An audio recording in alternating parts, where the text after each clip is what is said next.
नमस्कार मित्रों, क्या आप भी परेशान हैं अपने जीवन में? कुंडली दिखा दिखा करके समझ में नहीं आ रहा है क्या करें? तो आप स्वयं अपनी कुंडली देखिए। आज मैं बहुत ही इंटरेस्टिंग टॉपिक पर यह वीडियो लेकर के आया हूं और ये वीडियो उन लोगों के लिए है जो ज्योतिष शास्त्र को समझ नहीं पाते हैं या कंफ्यूज हैं। आप किसी ज्योतिषाचार्य के पास गए, उन्होंने आपको कुछ बताया और आप समझ नहीं पा रहे हैं कि इसका अर्थ क्या है। मैंने देखा है बहुत सारे लोग नाना प्रकार के ज्योतिषाचार्यों के पास जाते हैं और किसी एक चीज पर फोकस नहीं कर पाते हैं। कहीं कोई कुछ बताता है, कहीं कोई कुछ बताता है। संपूर्ण चीजें एक ज्योतिष के पास नहीं मिल पाती है। तो आप स्वयं अपनी कुंडली देख करके निर्धारित कीजिए कि आपके जीवन में समस्या कहाँ आ रही है। चलिए वीडियो शुरू करते हैं। देखिए, मैंने एक लग्न कुंडली बना रखी है, कुछ चीजें लिख रखी हैं। आप सभी लोग इसको नोट कर लीजिए या मेरे साथ नोट करते हुए चलिए। देखिए, मैंने फर्स्ट लिखा हुआ है भिन्न भिन्न जन्म नक्षत्र फल। जब भी आप किसी कुंडली को देखते हैं, जैसा कि मान लीजिए आपके सामने यह लग्न कुंडली आई, तो लग्न कुंडली में कुछ जानकारियां भी दी होती हैं।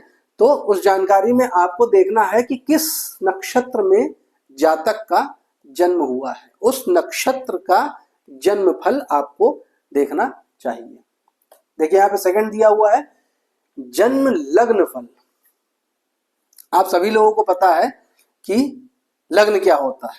जिस लग्न में जातक का जन्म हुआ है उस लग्न का फल भी आपको देखना जरूरी होता है। जैसे अगर मैं यहाँ पे देखूं तो ये लग्न स्थान है, यहाँ पे पहली राशि है तो ये मेष लग्न हो गया। अगर यहीं पे दूसरी राशि हो जाए तो वृश्चिक लग्न हो गया, तीसरी राशि हो जाए तो मिथुन लग्न हो गया, चतुर्थ राशि हो जाए तो कर्क लग्न हो गया। ऐसे मेष से लेकर के मीन तक, मतलब 1 से लेकर के 12 तक की राशियां यहाँ पर हो सकती हैं और जो राशि होगी उस प्रकार से उसका लग्न बनेगा और उसका फल आपको देखना चाहिए। जन्म राशि फल, लग्न कुंडली में चंद्रमा जिस राशि में स्थित हो वह उसकी राशि हो जाती है, तो जन्म राशि फल भी आपको देखना चाहिए।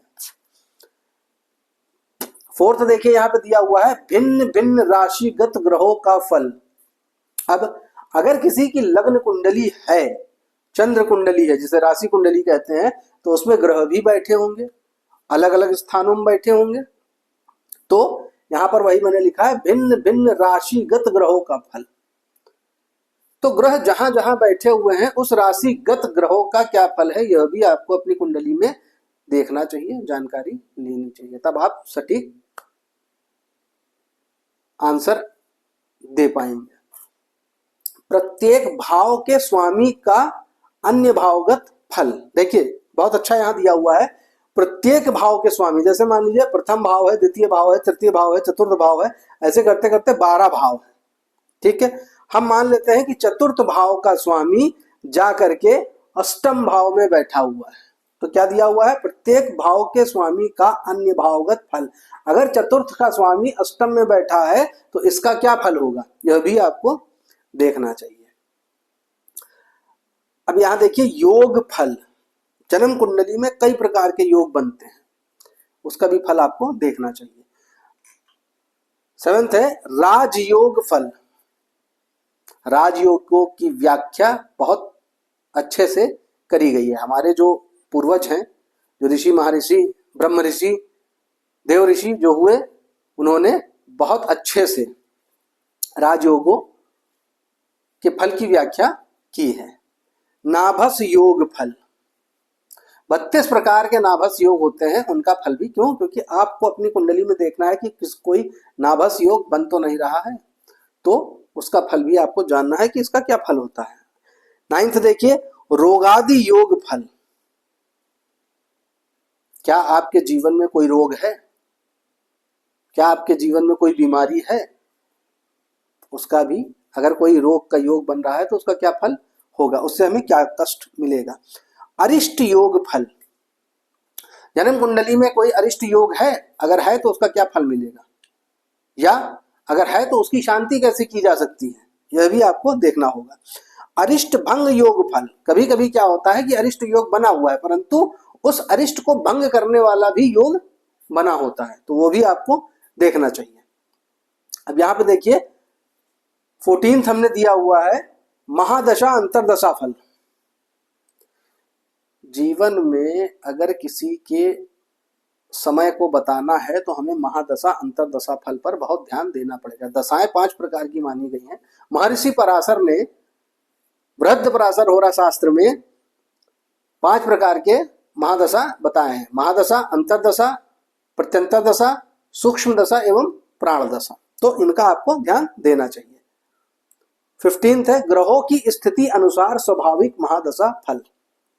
ये बहुत जरूरी है। हम लोग क्या करते हैं, महादशा अंतरदशा नॉर्मल देख लेते हैं, परंतु ग्रहों की स्थिति अनुसार स्वाभाविक महादशा फल, जैसे अभी मेरे पास लेटेस्ट में कुंडली आई, मैंने उसको देखा, तो उसको देखने के बाद जब मैंने ग्रहों की स्थिति अनुसार स्वाभाविक महादशा फल, तो उनकी जो महादशा चल रही थी उसका फल, क्यों, क्योंकि मैं यहां पर आपको एक छोटा सा उदाहरण दे देता हूं कि कोई भी ग्रह अपने मूल त्रिकोण राशि का फल सर्वप्रथम देता है। इसको आप लोग नोट रखिएगा। उनकी बुध की महादशा चल रही थी और बुध की कन्या राशि द्वादश भाव में थी और बुध कन्या राशि में बैठा था, कन्या राशि में वह उच्च का हो गया, मूल त्रिकोण में था। बहुत बुरे परिणाम, क्यों, क्योंकि व्यय स्थान है, लग्न का व्यय स्थान, शरीर का व्यय स्थान, समझ रहे हैं आप, शरीर का व्यय स्थान, शरीर का व्यय कर सकता है बुध की महादशा। और जैसे ही बुध की महादशा स्टार्ट हुई वह बीमार हो गए। इस पर हम कभी और चर्चा करेंगे कुंडली फलादेश में, परंतु यहां हम बता रहे हैं कि ग्रहों की स्थिति अनुसार स्वाभाविक महादशा फल। अगर कोई ग्रह दशम भाव में बैठा हुआ है और उसकी महादशा आ जाती है तो क्या फल मिलेगा, और वही ग्रह अगर द्वादश भाव में बैठा हुआ है और उसकी महादशा आ जाती है तो क्या फल मिलेगा, यह हमें ग्रहों की स्थिति अनुसार महादशा फल देखना चाहिए भविष्य कथन में। सबसे लास्ट में गोचर फल, वर्तमान की क्या स्थिति चल रही है, गोचर फल। गोचर में शनि का विशेष फल आप देखिए, राहु का विशेष फल देखिए, केतु का विशेष फल देखिए।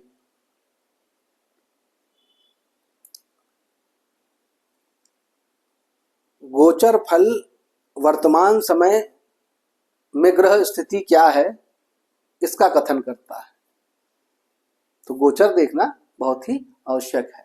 अगर आप इन सारी चीजों को ध्यान देते हैं तो आपको बहुत ज्यादा परेशान होने की या भटकने की आवश्यकता नहीं पड़ेगी। आपके जीवन में अगर नकारात्मक प्रभाव आ रहा है तो उसका सही इलाज मिल जाएगा। अगर कोई रोगादि है या किसी भी प्रकार की कोई समस्या आपके जीवन में आ रही है और आप इन सभी चीजों को ध्यान में रख करके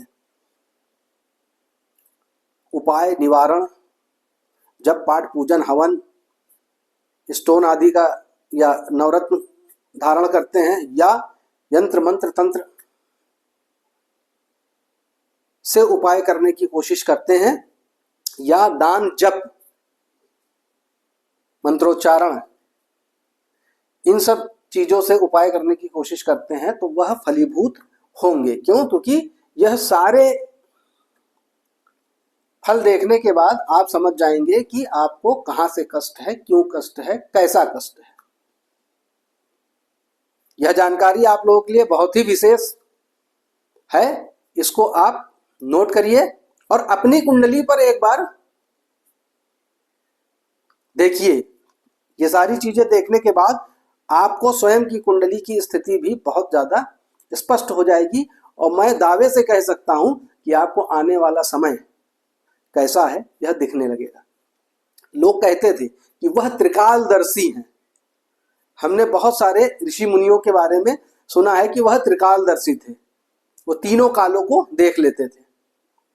ज्योतिष शास्त्र का एक अच्छा ज्ञाता त्रिकालदर्शी बन जाता है। आज मैं अपनी वाणी को यहीं विराम देता हूं।